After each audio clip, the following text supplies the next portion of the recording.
하나님, 여호와의 사랑과 긍휼이 무궁하시며 아침마다 새로워서 우리 같은 죄인에게 오늘도 소망이 있습니다. 그 소망 가운데 잠에서 깨어나 거룩하신 주님 앞에 나와서 말씀과 기도로 주님께서 허락하신 새 하루를 시작합니다. 주님, 우리가 말씀을 듣고 단순히 머리에 머물지 않고 마음까지 그 말씀이 내려와 생명이 되어, 오 하나님, 우리가 이 땅에 사는 가운데 그 말씀의 생명의 풍성함을 누리며 살아가는 우리 모두가 되기를 바랍니다.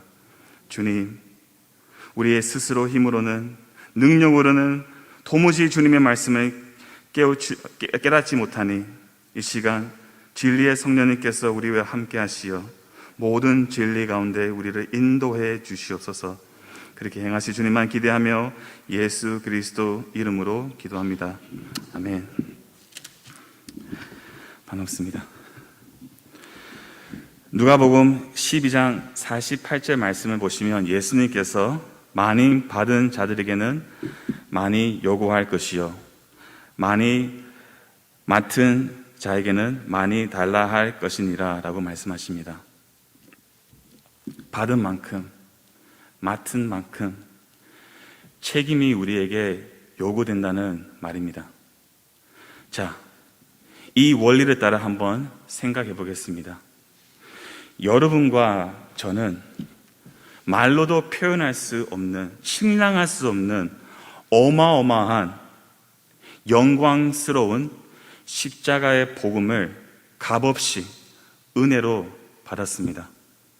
아멘? 하지만 그 거저 받은 복음에는 책임이 따릅니다. 소명이 따른다는 말입니다. 무엇이 따른다고요? 소명, calling. 무슨 소명입니까? 여러분, 복음은 나를 위한 것이죠. 나를 위한 것입니다. 나 같은 죄인을 살리신 주 은혜 놀라와. 나 같은 죄인. 그렇습니다. 복음은 개인적입니다. 하지만 우리가 꼭 기억해야 되는 것은 뭐냐면 복음의 성격은 개인을 뛰어넘어서 열방을 위한 복음입니다. 열방에 위한 복음입니다. 하나님께서 세상을 이처럼 사랑하사 독생자를 주셨으니, 그렇습니다. 하나님께서 하나밖에 없는 그 아들 예수님을 여러분과 저를 위해, 개인을 위해 주셨지만 동시에 하나님께서 모든 열방, 모든 민족, 모든 사람을 위해 그 아들을 아낌없이 내어주셨습니다. 그래서 마태복음 28장 19절 말씀을 보시면 예수님께서 제자들에게 명령하십니다. 너희는 가서 모든 민족을 뭐죠? 제자로 삼아라. 제자로 삼아라. 모든 민족을. 여러분, 이 지성 명령이라고 하는 이 말씀은 우리 강성교회에게도 주어진 말씀입니다. 아멘? 무슨 말입니까? 여러분과 저에게 책임이 있다는 것입니다.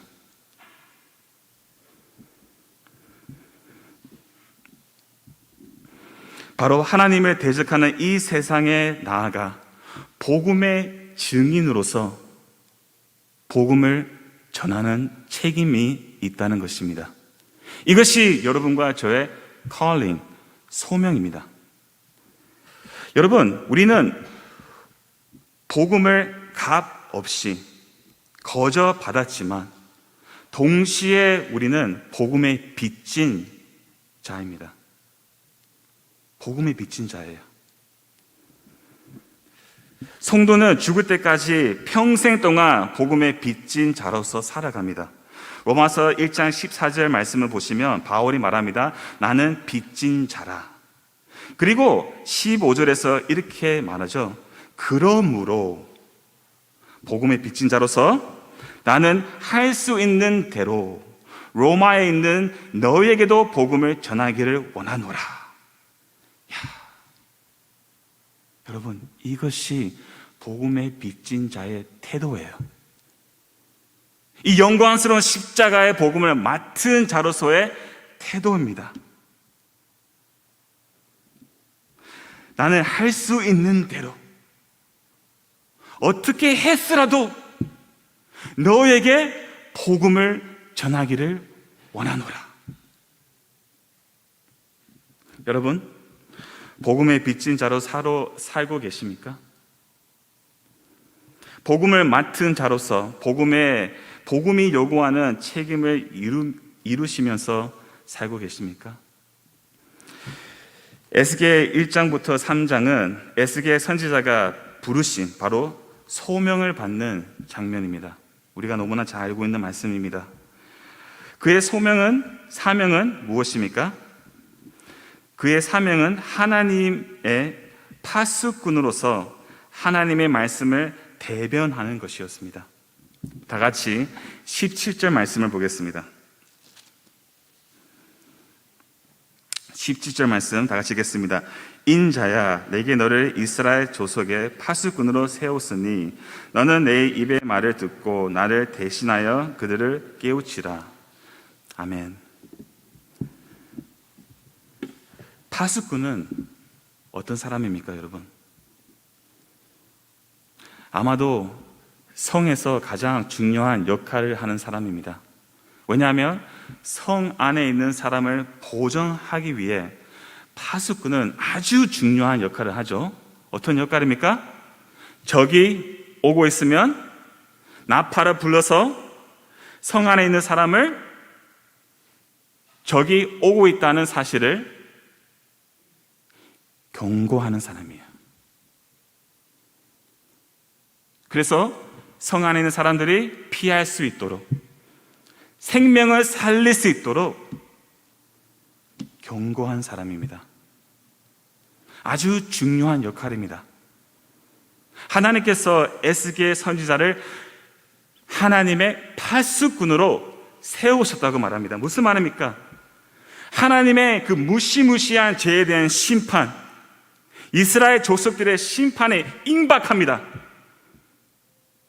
에스겔 선지자는 파수꾼으로서 하나님의 말씀을 맡은 자로서 그들에게 그 말씀을 전하는 것이 에스겔 선지자의 책임이었다는 것입니다.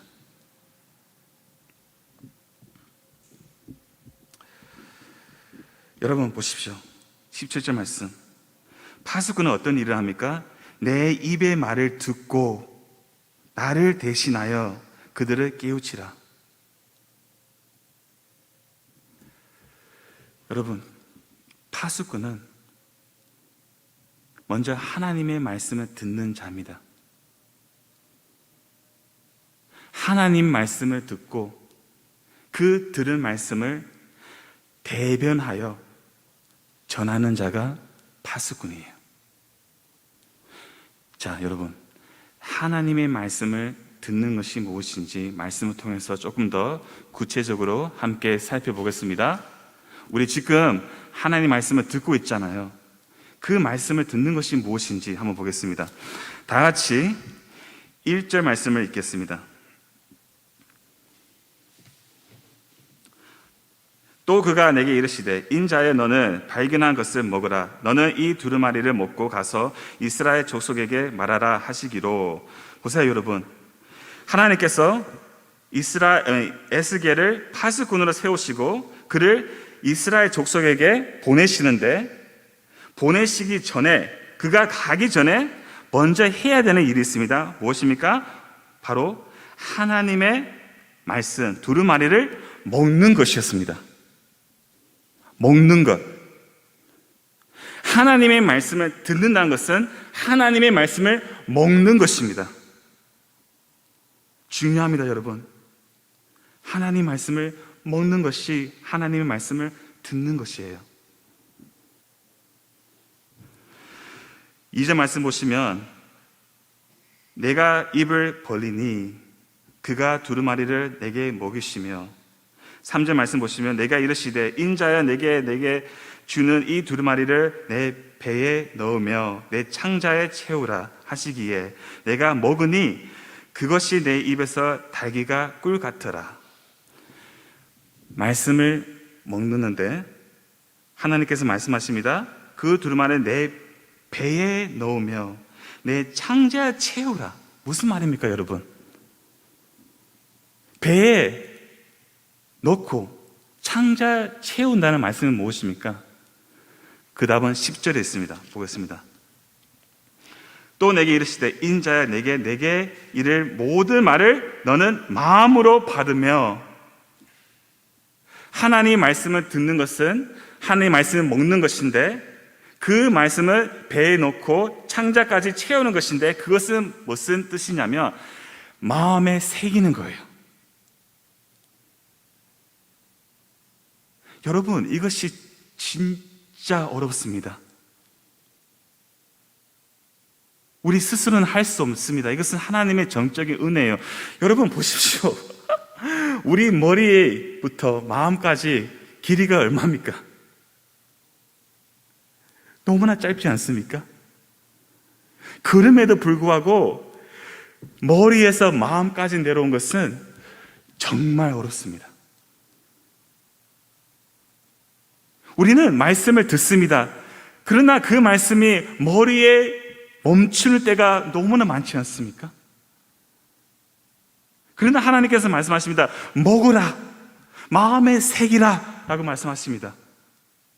왜 그럴까요, 여러분? 왜 파수꾼으로서 그 말씀을 먼저 마음에 새겨야 될까요? 여러분, 마음에 새겼다는 것은 그 말씀이 나에게 실제가 되었다는 거예요. 이것이 중요합니다. reality, 실제가 되었다는 것입니다. 그 말씀이 단순히 지식으로 끝나는 것이 아니라 그 말씀이 내 마음까지 내려와 생명이 되었다는 것입니다. 여러분, 나에게 실제되지 못한 말씀을 누구에게 전하겠습니까? 나에게 말씀이 생명이 되지 않았는데 누구에게 생명을 나누겠습니까? 누가 내 말을 듣고 변화내겠습니까? 안 돼요. 먼저 그 말씀이 나에게 실제가 돼야 돼요. 나에게 생명이 돼야 되고 내가 그 말씀에 사로잡혀야 됩니다. 더 중요한 것은, 실제되는 것은 말씀이 내 마음에 내려왔다는 말은 그 말씀이 내 삶 가운데 나타난다는 거예요. 머리부터 마음까지 삶으로 이어진다는 겁니다. 여러분 잘 아시잖아요. 많이 경험하고 계시잖아요. 아무리 떠들어도 삶이 보이지 않으면 그것은요, 아무도 듣지 않아요. 사람들 보기에는 그는 그냥 모순입니다. 들은 말씀, 그 말씀이 나에게 실제되어 그 말씀이 삶에 영향을 끼쳐서 능력이 되는 거예요.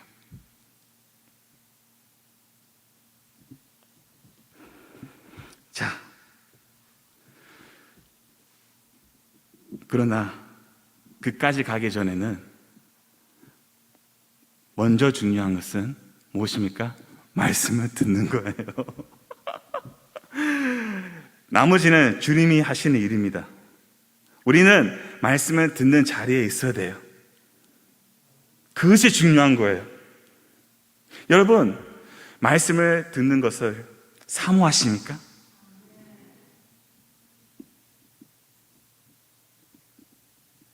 말씀을 듣는 것을 기대하십니까? 여러분, 우리가 205장 불렀잖아요. 주 예수 크신 사랑. 이 찬송가가 되기 전에 시였어요. 시. 누가 이 시를 썼냐면 캐서린 행키라고 하는 그 여자 선교사님이, 영국의 여자 선교사님이 쓴 시인데요. 그 행키 선교사님이 30살 때 죽음병을 걸렸어요. 그래서 침대에서 나오지 못했습니다. 침대에서 누우면서 그 병 때문에 정말 괴로워하고 고통스러워했습니다. 그때에 그분이 이 시를 썼어요. 원래 이 시의 제목은 Old Story예요. 옛날 이야기. 한번 제가 205장 1절만 읽어드릴게요. 행기의 상황을 기억하십시오. 고통 가운데 있습니다. 주 예수 크신 사랑 늘 말해주시오. 나 항상 듣던 말씀 또 들어주시오. 저 뵙지 않는 천국 주 예수 계신 곳 나 밝히 알아듣게 또 들려주시오. 항상 듣던 말씀, 나 항상 듣던 말씀, 주 예수 크신 사랑 또 들려주시오. 여러분, 행기는 그 고난 가운데 무엇을 원했습니까? 주 예수 크신 사랑, 그 십자가의 이야기, 그 말씀을 듣고 싶은 거예요. 여러분, 우리의 위로가 어디에 있습니까? 우리의 소망이 어디에 있습니까? 우리의 힘이 어디에 있습니까? 주 예수 크신 사랑, 이 이야기를 듣는 데 있어요. 사람의 말은 위로가 안 됩니다, 여러분. 오직 하나님의 말씀만이 우리에게 위로와 힘이 됩니다. 이 말씀은 먹으면 어떻게 됩니까? 달콤해요. 달콤한 뜻이 무엇입니까, 여러분? 저도 달콤한 걸 많이 좋아하는데, 여러분, 달콤한 거 먹을 때 어떻습니까? 기쁘잖아요. 즐겁잖아요. 만족스럽잖아요. 그래서 예레미야 선지자가 이렇게 말합니다. 제가 읽어드리겠습니다. 15장 16절 말씀. 내가 주의 말씀을 얻어 먹어사오니 주의 말씀은 내게 기쁨과 내 마음의 즐거움이다. 그런 거예요, 여러분. 그 말씀을 듣고 그 마음에 새기고 그 말씀이 삶에 실제됐을 때 그 기쁨, 그 달콤한 말씀은 우리는 숨길 수가 없는 거예요.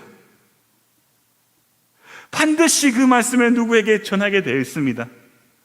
전도는 어디에 시작합니까? 교회에서 전도하세요 부터 시작하는 거 아닙니다. 먼저 내가 그 말씀을 들어야 됩니다.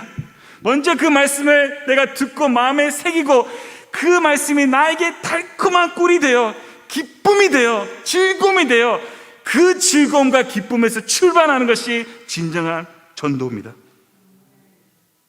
거기서 생명이 일어나는 겁니다. 여러분, 에스겔가 이제 하나님 말씀을 받고 파수꾼으로서 이스라엘 족속에게 하나님께서 보내십니다. 그 말씀의 대상은 누구십니까? 보십시오, 여러분. 시간상 그냥 7절 말씀을 읽겠습니다. 그러나 이스라엘 족속은 이마가 굳고 마음이 굳어 내 말을 듣고자 아니하리니 이는 내 말을 듣고자 아니함이니라. 여러분, 이스라엘 족속들은 마음이 완악하여 교만하여 하나님 말씀 듣지 않았습니다. 이해가 되지 않았을 거 아닙니다. 말하잖아요. 5절 6절 말씀 보면 언어가 다르사가 아니다. 그들은 충분히 너의 말씀을 들을 수 있고 이해할 수 있지만 그 굳어진 마음, 완악한 마음 때문에 내 말을 듣지 않는 거예요. 하나님의 말씀을.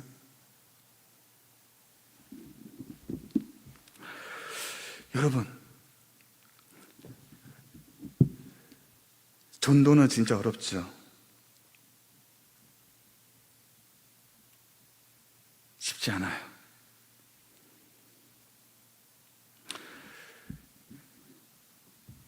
믿지 않는 사람들에게 10계명을 얘기하세요. 반가워합니다. 아브라함, 다윗, 요나 이런 이야기를 하세요. 환영합니다. 그러나 여러분, 예수 그리스도 이름을 말하면 사람들은 반박해요. 왜 그럴까요? 이 세상에서 가장 귀하고 아름답고 영광스러운 이름이 바로 예수 그리스도인데, 세상 사람들은 그 이름만 들으면 마음이 거스릅니다. 부담스러워합니다. 싫어합니다. 대적합니다. 왜냐하면 예수님은 세상의 빛입니다. 빛이 비추면 우리 안에 숨겨져 있는 그 더럽고 추악한 죄악들이 폭로되는 거예요. 사람들은요, 자기 자신을 보기 싫어합니다. 평생 동안 자신을 숨기고 외식하고 살아오기 때문에 자기 마음을 실제로 보게 되면 싫어합니다. 그렇기 때문에 빛 대신 예수님께 나아가지 않습니다. 예수님 말씀하잖아요. 그들은 악을 더 사랑한다. 그럽니다. 우리가 복음을 전하는 대상은 예수님을 싫어합니다. 그래서 예수님께서 말씀하잖아요. 세상은 나를 미워하면 너희들도 반드시 미움을 당할 것이라고 예수님께서 우리에게 약속하십니다. 보시죠, 여러분. 너무나 놀라운 사실이 또 이 안에 있어요. 7절에 이들은 마음이 굳어, 얼굴이 굳어 내 말을 듣지 않겠다라고 하나님께서 말씀하시지만, 알고 계시지만, 그럼에도 불구하고 하나님께서 선지자를 그들에게 보냅니다.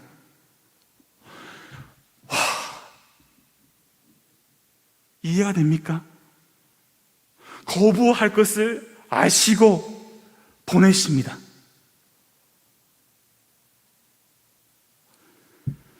여러분,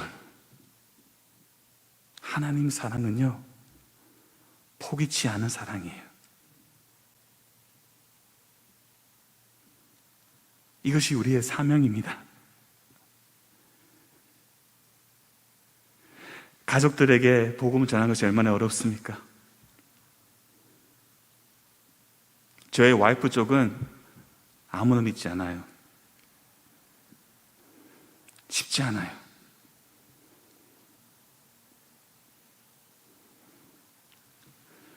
그러나 우리는 십자가 사랑을 한다면 절대로 포기하면 안 돼요. 왜 그럴까요? 왜 하나님께서 이스라엘 백성들에게 선지자를 보냈을까요? 왜냐하면 말씀 외에는 그들에게는 소망이 없기 때문이에요. 우리가 포기하지 않고 끝까지 가족들에게, 끝까지 친구들에게, 끝까지 세상 사람들에게 복음을 전하는 이유가 있다면 그들의 마지막 소망입니다. 그렇기 때문에 포기하지 않는 것이 너무나 맞는 것입니다. 결과는 생각하지 마십시오. 여러분과 우리가 해야 되는 책임이 뭐냐? 그 복음의 씨앗을 심는 것입니다. 윌리엄 캐리 아시죠? 이 말만 하고 마치겠습니다. 오늘 시간은 많이 지났는데 죄송합니다.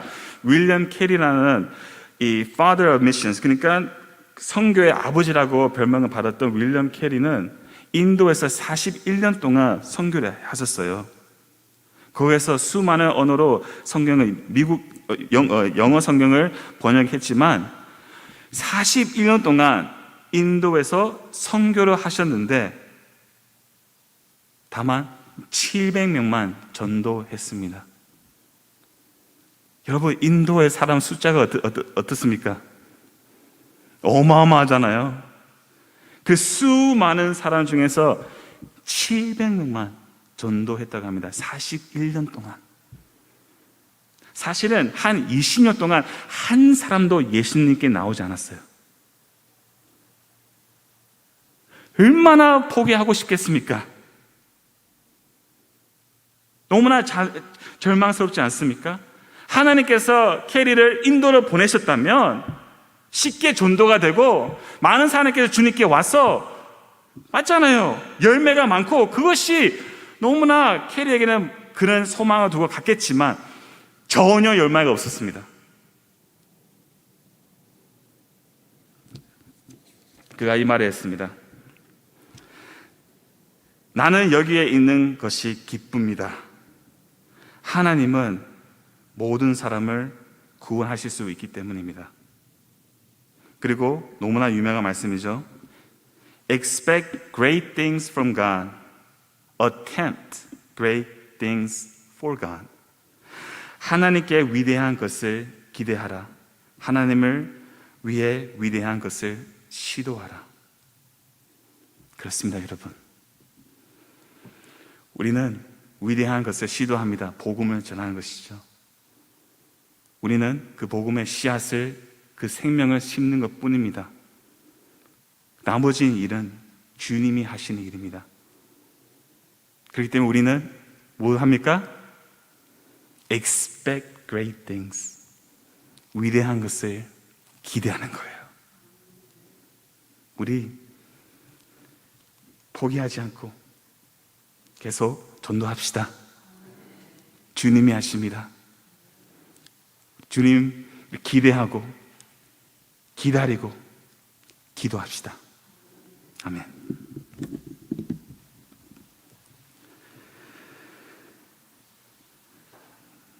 하나님,